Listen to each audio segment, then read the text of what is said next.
Genshoji est un vieux temple bouddhiste de 1253 se trouvant à Kamakura. Il a été fondé par Hankei Doryu, un maître venu au Japon pour y enseigner le zen.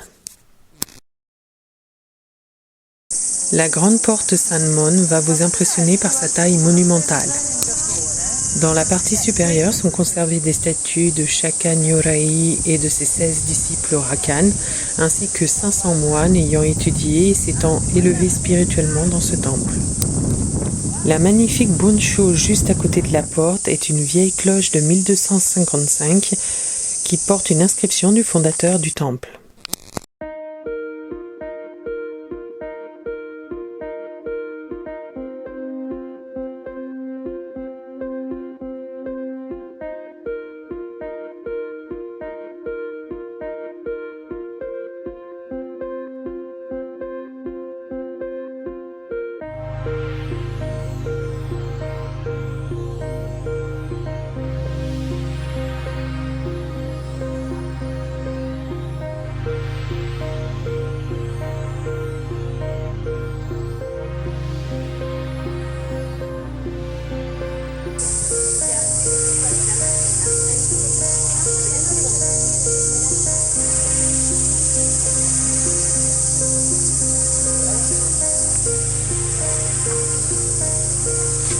Le Butsuden, ou pavillon de Bouddha, abrite une grande statue de Jizo Bosatsu, le protecteur des enfants et des voyageurs.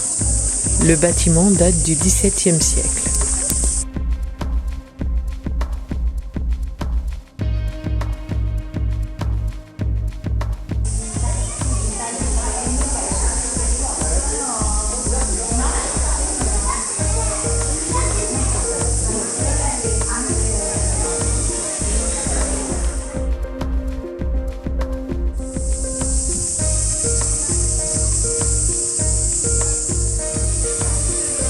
Le Hato est le troisième grand bâtiment du site, mais aussi le plus grand de ce type dans le Kanto. Il a été reconstruit en 1814 et on y vénère Senju Kannon, Kannon aux 1000 bras. Onryu-zu, une sublime peinture de dragon ornant son plafond. Réalisée en 2003 pour célébrer les 750 ans du temple par le peintre et céramiste Koizumi Junsaku.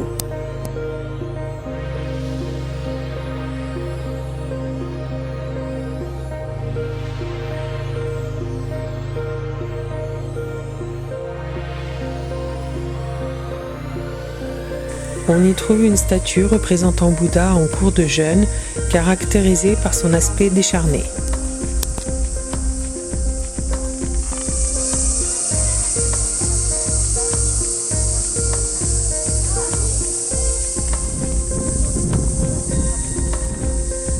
La porte Karamon donne accès au Hojo, le bâtiment principal où des services religieux se déroulent.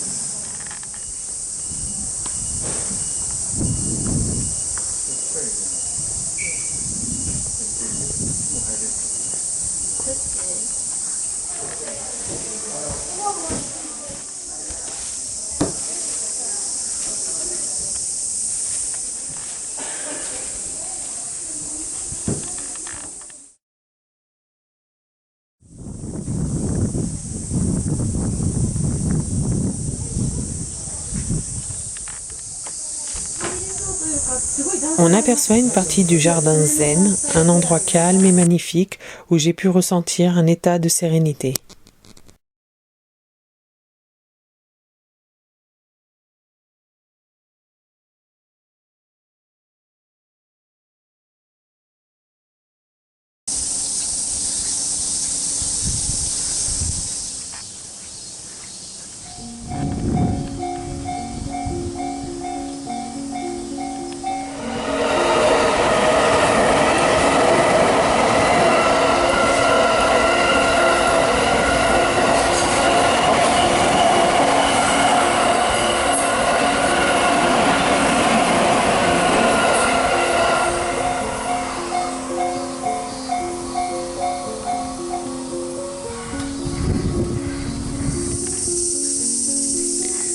On découvre encore ici un sanctuaire assez spécial. Le sanctuaire Zenyarai Beinten n'a rien de particulier dans son architecture ni dans sa conception, malgré de superbes torii en bois. Hormis peut-être que pour y pénétrer, on doit passer dans une grotte.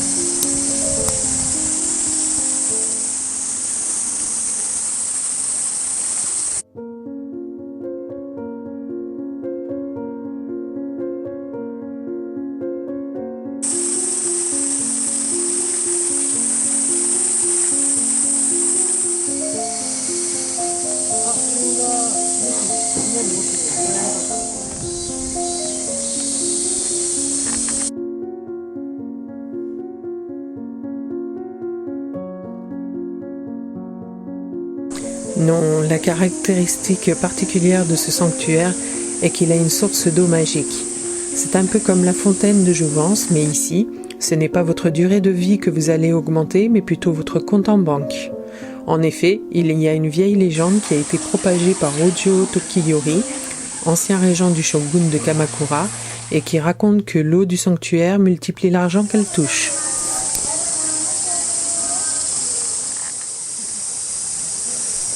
La bonne idée de l'année. J'ai prévu une balade en forêt pour rejoindre le temple Kotokuin. Et ben là, j'aurais dû me couper les 2 jambes avant. Ouh là là, mais par où je passe?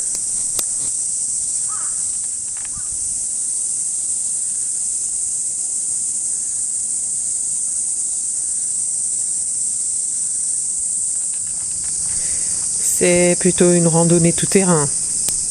Des pentes en haut, en bas, que de terre et de racines.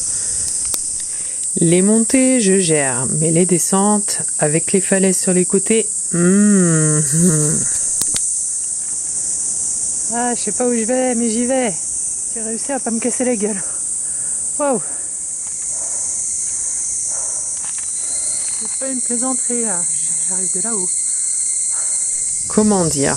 Je me suis fait peur à plusieurs reprises. Vers la fin de ce périple, au moment où je me dis « cela ne peut pas être pire », eh ben si!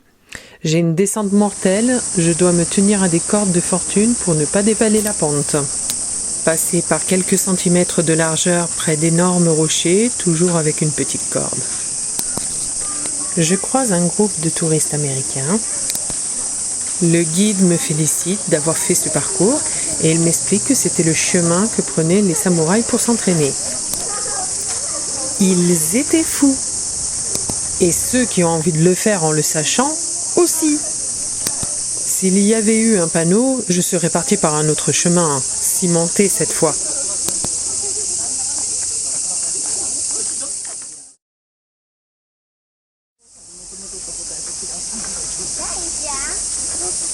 La grande statue de bronze qui représente Amitabha, Amida, date de 1252. Elle est aussi appelée le Daibutsu de bronze. Il fait partie des plus grands Bouddhas du Japon, en position assise et en bronze. Son hauteur est de 11,31 m ou 13,35 m avec le socle, pesant environ 121 tonnes.